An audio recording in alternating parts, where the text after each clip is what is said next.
How did it happen that 4 Olympic gold medal winners from the latest Olympics in Beijing in middle distance running all come from the same village in Ethiopia with 30,000 inhabitants?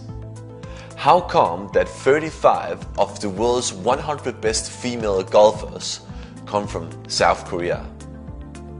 How can it be that every second time the world's best footballer has been named, the prize has gone to a Brazilian? How did it happen that there's one athletic club in Kingston, Jamaica, training on these little Scots grass tracks, and they produce all the world's best sprinters? How come that 25 of the world's 100 best female tennis players come from Russia? And how did it happen that there is one Kenyan tribe that won all gold medals ever at the Olympics in 3,000 meter steeplechase? So for 6 intense months, I traveled around the world to live and train in these gold mines. No matter if you're a business leader, if you're a coach, or if you're a teacher, these gold mines or world-class performers confront you with some very crucial questions. Questions like, what is talent really? How do we identify talent? How do we grow talent? And how do we motivate talent? Unfortunately, we don't have time to book 6 flight tickets for you, so I could take you around the world into the gold mines and see the places I saw and meet the people I met. So we're going to do something differently. Instead, I'm going to bring the people I met and the places I've been to you. So on the following pages, I'm going to take you on the gold mine expeditions to crack the secrets of high performance. Please enjoy the ride. So what's the real secret behind the gold mines? Well, typically we think it must have something with super genes to do. And researchers from all over the world have during the last 30 years rushed to Jamaica and to Kenya and Ethiopia to identify that gene that these guys possess exclusively and make them able to outperform everybody else in the world. The problem so far is they haven't found the gene yet. The scientists' conclusion is actually crystal clear. There is no more evidence that you will find specific races in the world in possession of high performance genes than you will find specific races in possession of high intelligence. In other words, there is no evidence at all. It doesn't mean that talent doesn't exist. For sure it does, but it's not race linked. Talent exists everywhere. So let me put this in a more practical way. We could take 100 people from Birmingham in the UK and take them in this room, and then take 100 people from Kingston, Jamaica and take them here as well. We'll do some research on them. And we wouldn't find more people who had the genetic setup to become super sprinters in Birmingham among those 100 inhabitants than we would do per the 100 people in Kingston, Jamaica. The difference is just that the people who could become super sprinters in Birmingham, they don't. They become entrepreneurs, teachers, or do something else. We tend to oversee the fact that all the people who could become super sprinters in Jamaica do become super sprinters because there is a system that identifies sprinting talent, that grows sprinting talent, and that motivates sprinting talent. So if Usain Bolt were born in the US, I don't think he would ever have been a sprinter. Instead, he would probably have been a wide receiver in American football, or maybe even a basketball player. My point is, a gold mine must be uncovered, not discovered.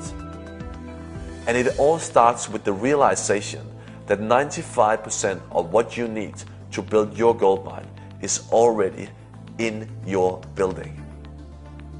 I want you to meet one of the people that inspired me most in the gold mines. So welcome to Mr. Stephen Francis, who is without doubt the world's most successful sprint coach and the founder of MVP Track and Field Club in Jamaica. As you can see, Stephen Francis doesn't look like a sprinter, and he never sprinted himself actually. He educated himself in statistics at the University of Michigan in the US, and coming back to Jamaica, he founded MVP Track and Field Club. And the real interesting part of this story is that he didn't take and recruit the best athletes. He took in second, third, and fourth level athletes and made them world class. So nobody heard of Asaph Powell, Shelley-Ann Fraser, and Melanie Walker before he took them in. Today they're world champions, world record holders, and Olympic champions. So Stephen Francis has made it his competitive advantage to identify and spot talent that everybody else overlook. There are typically two reasons why we overlook talent and potential. And the first reason is that we think that what we see is what we get. So if we have a sprinter here running 10.6 on the 100 meter and one here running 10.2, who would you choose? And the majority of people would take the 10.2 guy because he's the fastest. Stephen Francis would say, maybe, but not necessarily. When you have to spot real talent, you cannot just rely on looking at pure performance. You also have to understand the reasons for the performance to be able to say something about people's potential. So if the 10.2 guy did have the best coaches, the best training environments, the best conditions for developing, while the 10.6 guy basically trained on his own and not in a structured way at all, that paints a different picture of the potential. The lesson is, when you're going to spot talent, it's not only the performance that counts, it's also the story about the performance.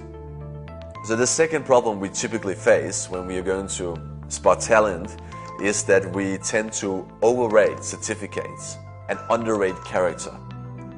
So I still remember coming out to the training ground of MVP Track and Field Club at 5:30 in the morning, and I looked around, and the first thing I thought was, where the hell is the running track? I mean, all I saw was a big grass field. There was not even a proper running track. I told my taxi driver, please wait for 10 minutes because I simply think you drove me to the wrong address. I'll figure this out. 10 minutes later, I realized that I'm exactly where I'm supposed to be. We think that the super sprinters train in luxury, fancy facilities, but they don't. They train on a diesel-scorched grass track and in a gym back from the Jane Fonda days with rusty weights. I'm asking Stephen Francis, why are you not building a proper running track? I mean, you are training the best athletes on earth. Why are you not building a track? Then he says something interesting. He says the biggest mistake you do in the US and Europe building performance environments is to build big luxury fancy facilities. Because the performance environment should not be designed for comfort but for hard work. So he uses the facilities as a test. You don't want to improve them, you want to keep them simple and Spartan. Because he thinks they give him the answer to the most important question. How much do we really want this? If you're driven by facilities and glamour, you will never go to MVP. If you really want to improve, he has the best development environment. It's a good test to see what are people really made of. They might have good certificates, but what is the character? That's the second lesson.